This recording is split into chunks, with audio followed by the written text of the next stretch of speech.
The first slides shows the title of the movie I will be analyzing, All the President's Men. All the President's Men is a political thriller by director Alan J. Pakula, in which he depicts how American investigative journalism is done.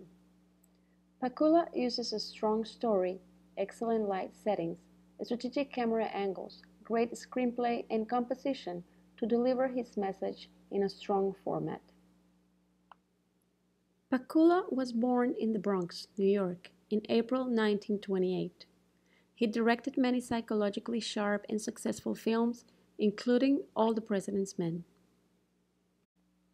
The appeals of the story behind the movie are the actual events happening in the US at the time.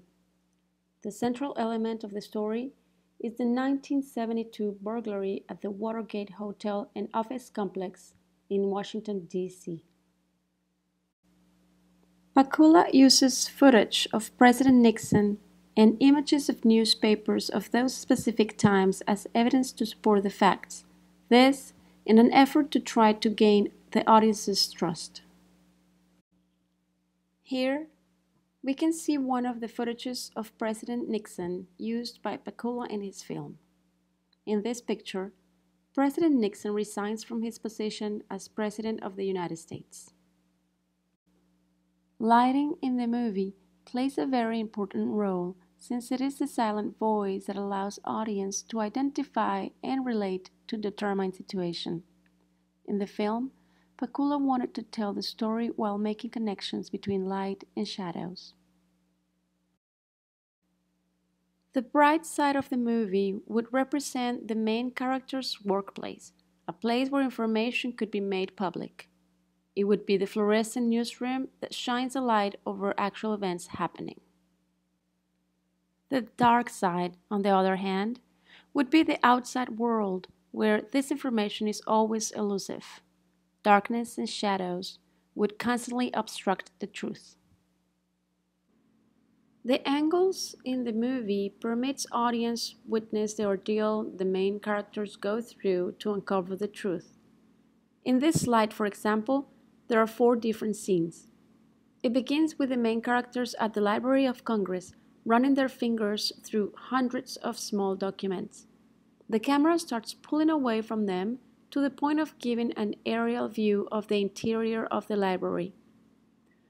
Pakula wanted to transmit the feeling of helplessness the main characters were facing at the moment, having to go into this big building full of information to look for anything, even the smallest clue that will lead them closer to the truth.